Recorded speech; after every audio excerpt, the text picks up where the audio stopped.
Welcome back to Great Day. As our kids head back to the classroom, what can parents do to prepare themselves for the busy school year ahead?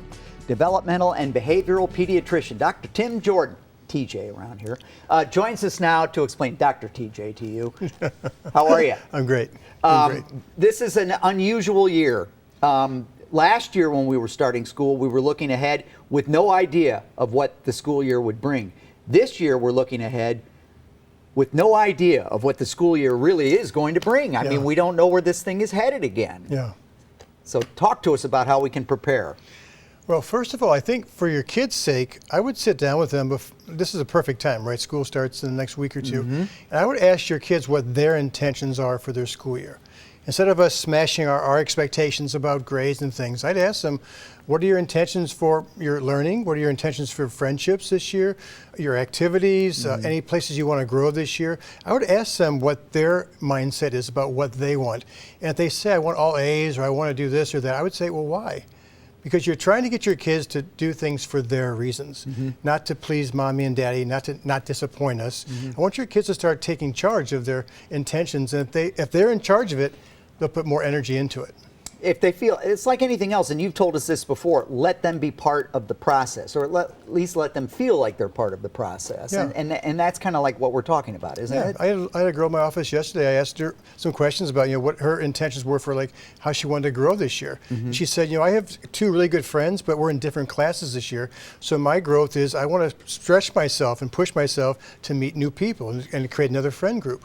So I want them to have those kinds of things in mind before they ever walk into the building. And then during the school year, is it a good idea then to ask, how is that, we talked about this a few weeks ago, how is that going? You can check in with them, but and don't micromanage. Right.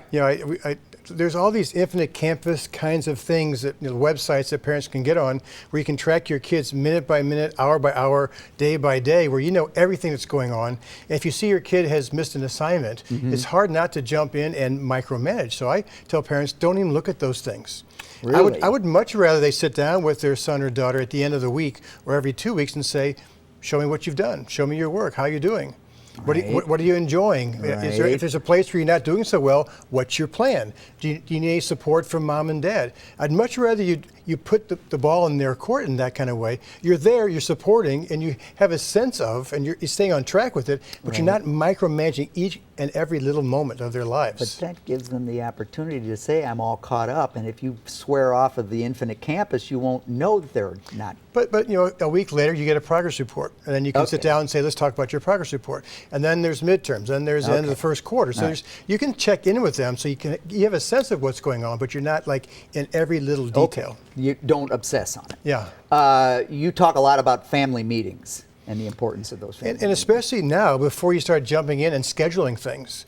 As a family, sit down and say, how do we want to spend our time this semester? What's important to us? What does balance look like for our family?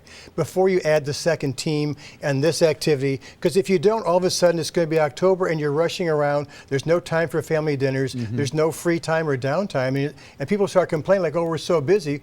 Well, you're in charge of your schedule. So be in charge now before it starts and have a sense of this is what we want, so that will guide our decision making. Okay. Good luck with that. It's like the same thing every school year. I think a lot of parents say, this year's going to be different, and then we kind of get away from it a little bit because parents are busy too. But that's pretty simple stuff. Don't give the power of your time away to teachers and coaches and teams. Be in charge. Step back and be in charge. All right. Thank you, Dr. Jordan. Yeah. So can we check back with you? Yes, you can. All right. We're going to post this segment along with a link. Now, this is important. We're going to give you a link to Dr. Jordan's blog. If you've never read his blog, it can be so informative and very helpful for parents. So be sure and check on that as well. That's going to be at KMOV.com/Great Day. And not just parents, for step parents too. I'm about to be a stepmom. Caregivers. Yeah, yes. And I took so many of these ideas away because I don't want to be the overbearing person, but knowing how to support my soon-to-be stepson, I love this. So thank you, Dr. Jordan. I need all the help I can get.